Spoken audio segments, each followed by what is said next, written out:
Hey, welcome tonight. I'm actually quite excited. I'm going to share a few things. We're going to go through a few things as well tonight. That's my phone. Hang on. I'll just ignore. This is what you do. You ignore and you say, text me back. And yeah. All right.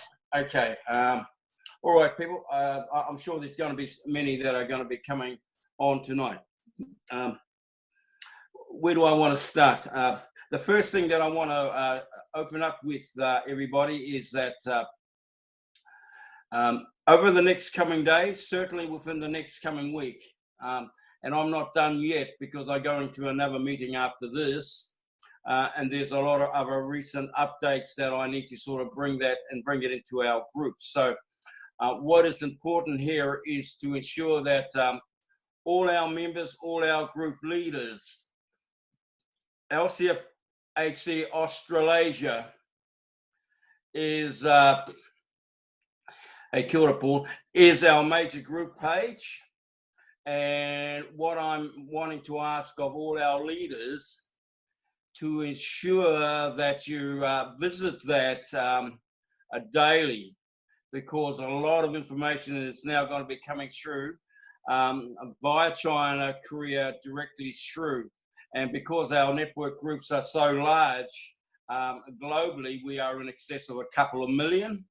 And so it's important that we stay on top of our game.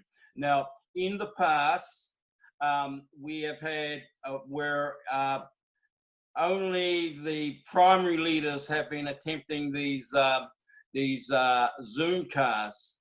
I want to sort of take it to the next level and ask that the leaders can have their team members take some responsibility as we get to the serious point of the entire business operation.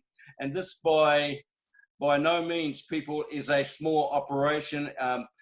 China is undergoing certainly on our business platform, a major, as we know, major upgrade happening right now. So a lot of things is happening, and they are doing something on a scale that has never ever been done before in the Western world.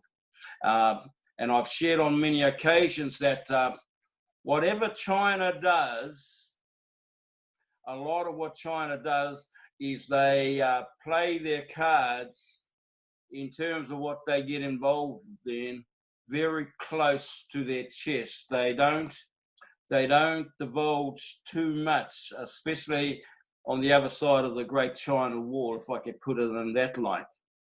But once you understand the ethos and the culture on how they operate, you will begin to get a little bit of appreciation. You'll be tested in your own mindset as to, goodness me, why haven't they done this? What's happening here? What's happening here?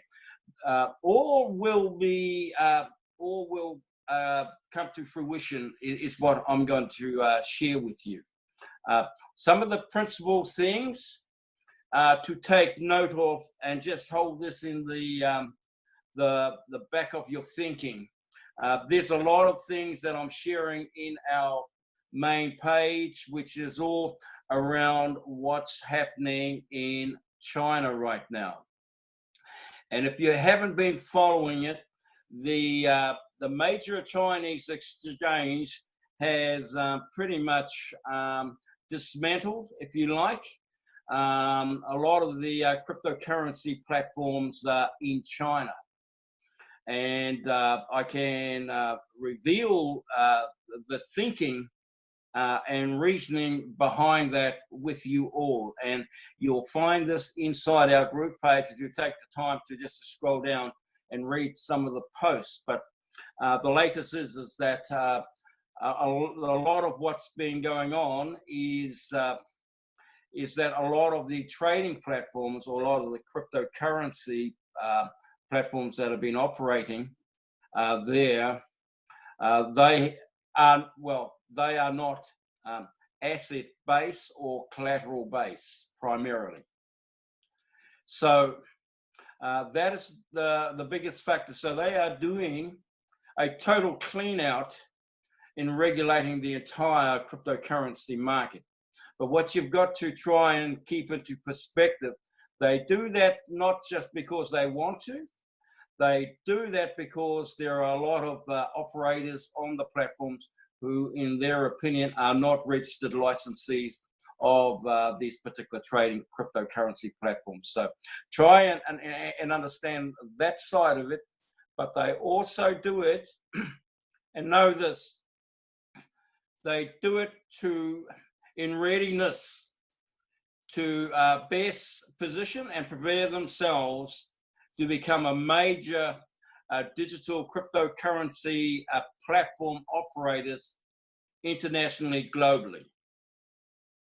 So whilst I know there's a lot of people have heard a lot about LCFHC, a lot of people have joined the platform, a lot of people have walked away, and a lot of things have like this. Everything that's happening around here is actually a very, very huge plus for all those people that are registered members right now at this time, who are prepared to follow through on everything that's happening.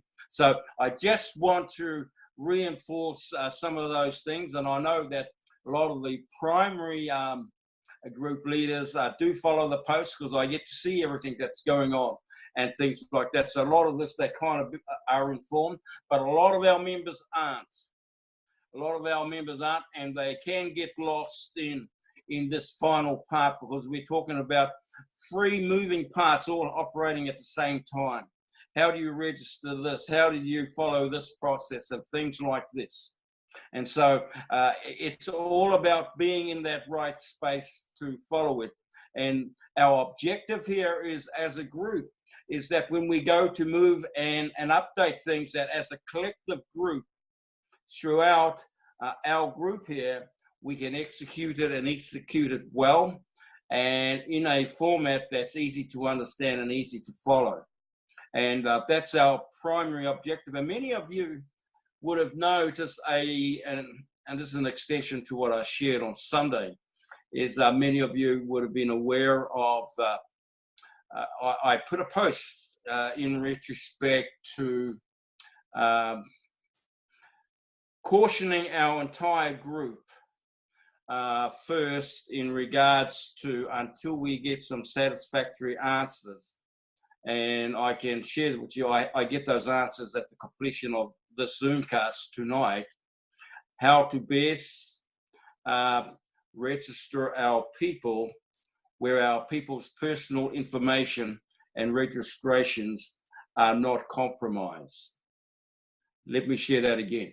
I do that as a measure of caution to come up with another pathway, where possible, where our people's private information confidentiality is not compromised. Now, the reason for that is that unlike the LCFHC, the Shopping Online IoT, or as we know it now as the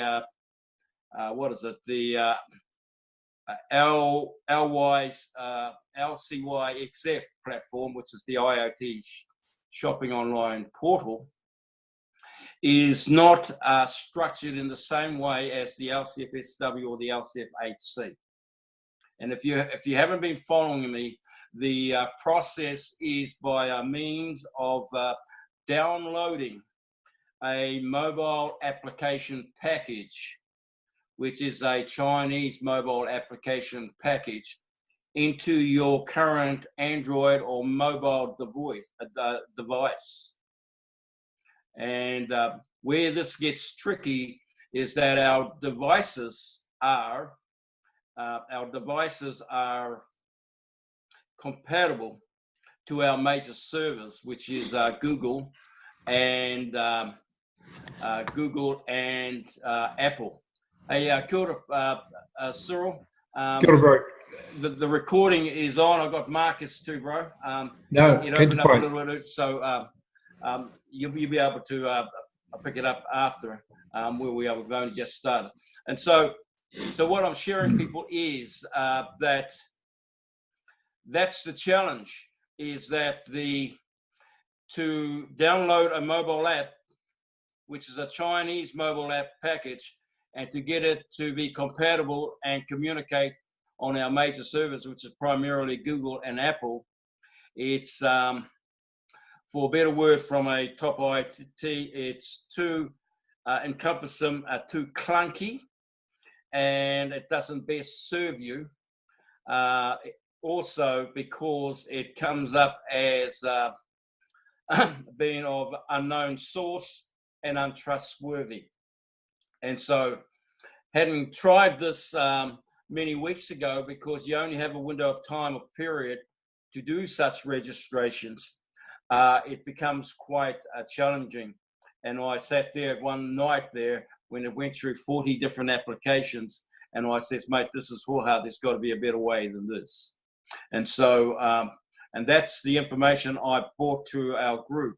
And I'm working through a top governmental IT person who's certified, and I'm going into another meeting or getting a summary on how this can best be facilitated or what our options are to be able to do it. And then once I've known this, then I go into a meeting with the hierarchies and the powers to be. And whatever window of opportunity or pathway we do come up that's workable, it will be the pathway that is workable for all people outside of China in the rest of the world, where their identification information is not going to be compromised. And that's a huge factor. And I want to share some of the things here. And not only that, is that inside the LCFHC group, I put a post up today on the IoT LCYXF on what we are in the process of doing, but I also put up all the notes. It's quite cryptic, but you'll get to appreciate and understand what I'm sharing. If you read that, it's in the LCF Australasia group. It's quite involved, and you will get to see the information that is asked of you on an application that is not compatible to Google and Apple. And that is what I am sharing. I'm not being negative on this, but I do believe there is a process of which it can be better facilitated. And not only that, hear me out on this part too, is that is on a shopping portal platform.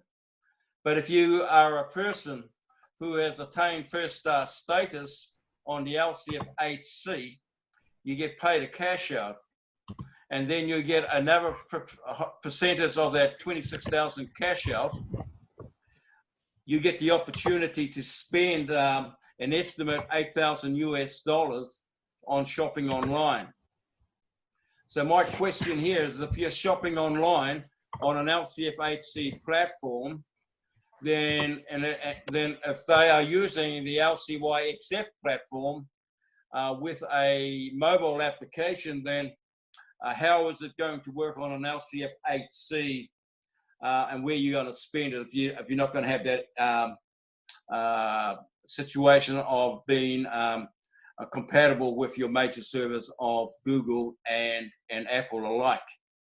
And many of you may not have thought that far ahead, but I'm looking at all the aspects on it. But I do get the answers to that tonight. And in fact, as I was before coming on, I actually got a message sent to me that things are getting organised now, and that I'll go into another meeting, which will provide us some answer to this. And yeah, I should have it all up by morning for our people. But I just want to share that, and I need our people to get a real good understanding. I'm going to show a few things that I kind of prepared today that I wanted to share, which is actually quite interesting in my opinion, and I think it will highlight basically what we are talking about. We are primarily ensuring that our people in Australasia here, which is basically throughout the Pacific regions, including Australia and New Zealand, to ensure that, especially on that LC